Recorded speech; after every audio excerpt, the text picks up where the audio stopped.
This is the Black Information Network Daily Podcast, and I'm your host, Ramses Ja. And sometimes the amount of stories that make their way to us means that we simply can't cover everything that comes our way. But from time to time, a story just stays with me, and I feel compelled to share it with you and give you my thoughts. And now, one more thing. I got one more thing I'd like to talk to you about right now. Okay. This one is going to be an interesting one. We're going to talk about interracial relationships and our reactions to interracial relationships. So how this came about, I was reading an article in the Washington Post, and it's elsewhere too. It's in Fox News, ABC. You can look it up yourself. But basically, Ketanji Brown Jackson's ancestors were enslaved. No surprise there. But I think critically, her husband's ancestors were slave owners. So the article goes on to make some points, or the various articles.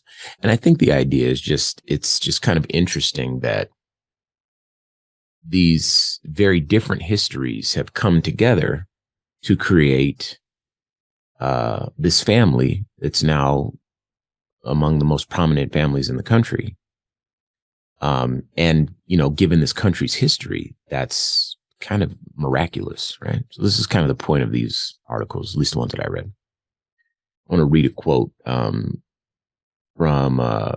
this came from this came from the Washington Post. When John Green, believed to be an ancestor of Supreme Court Justice Ketanji Brown Jackson, got off a schooner from Trinidad in Charleston, South Carolina, he was immediately enslaved and dispatched to a plantation.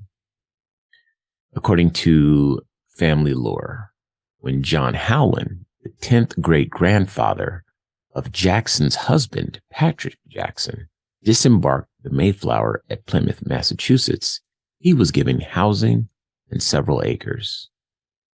So, again, that kind of illustrates the difference in how you were received by this country if you were Black versus if you were white. And you know, there's the reason that I wanted to make this installment is because of the comments and people's reaction to this article. So again, we're going to talk about our reaction to interracial relationships. First thing, everybody had a lot to say about this time in our country, slavery. And, you know, people were trying to say that there's like a sickness. There were comments talking about her, you know, sleeping with massa and that sort of stuff. And, you know, these sort of silly responses, in my estimation, that's all silly. It's nonsense.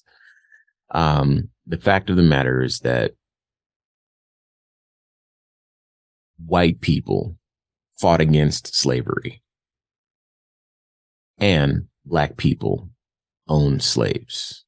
Those are real truths. I'll provide context, but first I want you to understand that those things happen. Now, for context, you know, Black people owning slaves they only owned slaves because that was the way that you were able to make money.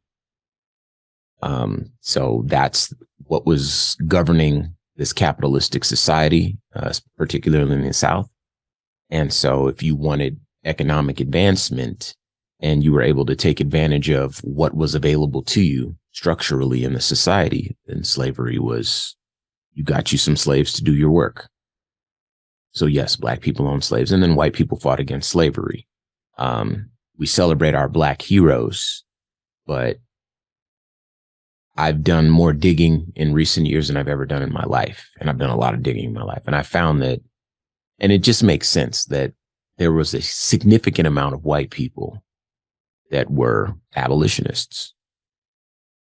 And So those two truths were also true. So for folks that were pushing back against Ketanji Brown Jackson's relationship with her husband, I think that at least if those are the points that you're using to either make fun of or argue some whatever point that you're trying to make, those are some terms that folks need to come to terms with. But there was another side of this. There were lots of comments saying that this is why we need, Black love. This is why, like all that sort of stuff. And the truth is, I'm a big celebrator of Black love.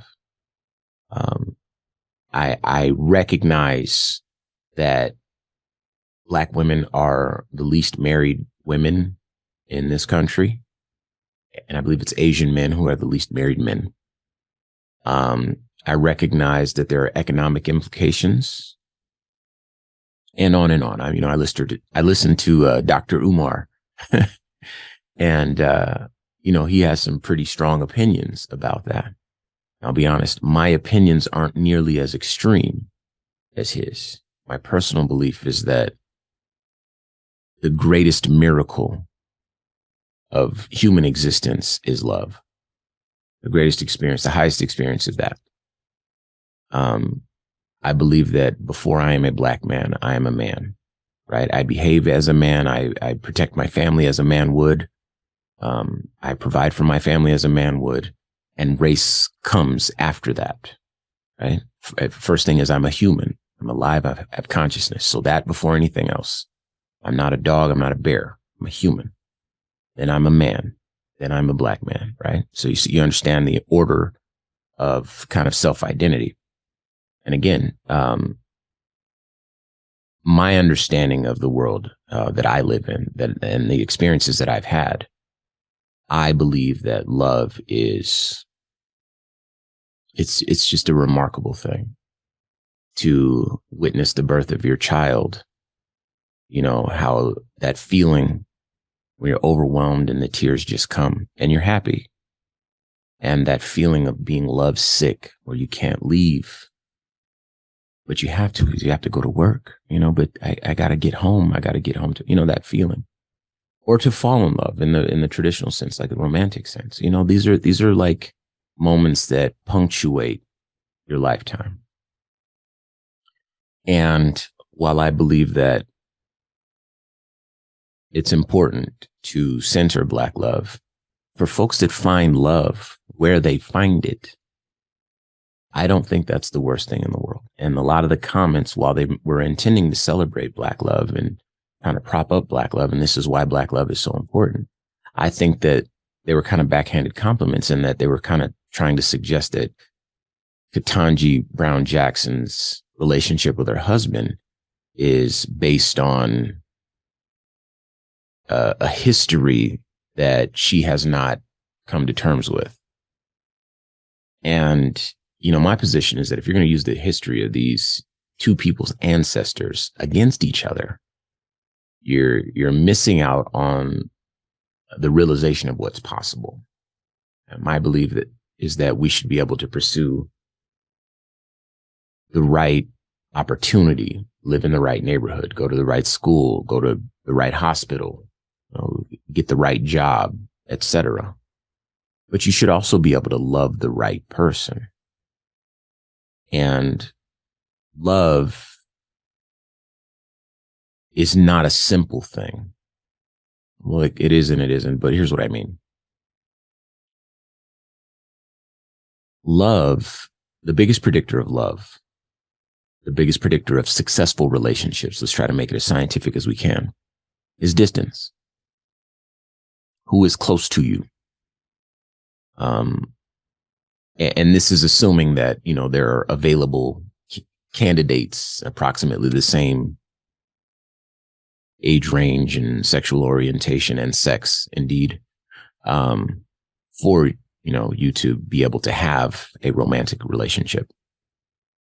But in addition to that, there's several levels of compatibility that a person might require in order to be able to feel like they're in love in order to be swept up in that moment. And scientifically speaking, race is nowhere on the list. Now, I recognize, again, there are definitely economic benefits. There are definitely there are things that we as a people need to pay attention to. So my belief is that for the people who say, I don't date Black women, that to me sounds corny, super corny. But for people that say, I definitely date Black women, but I'm not opposed to dating someone else, that's a fair human statement to me. And so a lot of what I was seeing in response to this article about, oh, she's sleeping with Massa and all that sort of stuff, I feel like this is the sort of conversation that we need to start having. And so those are my early thoughts. And now's the time to have the conversation. So I'd love to hear what you have to say. You can reach out to me using the red microphone talkback feature on the iHeartRadio app. Or of course, you can reach out to me on all social media at Ramses Ja. And until I hear from you, peace. This has been a production of the Black Information Network. Today's show is produced by Chris Thompson. Have some thoughts you'd like to share? Use the red microphone talkback feature on the iHeartRadio app. While you're there, be sure to hit subscribe and download all of our episodes. I am your host, Ramses Ja, on all social media. Join us tomorrow as we share our news with our voice, from our perspective, right here on the Black Information Network Daily Podcast.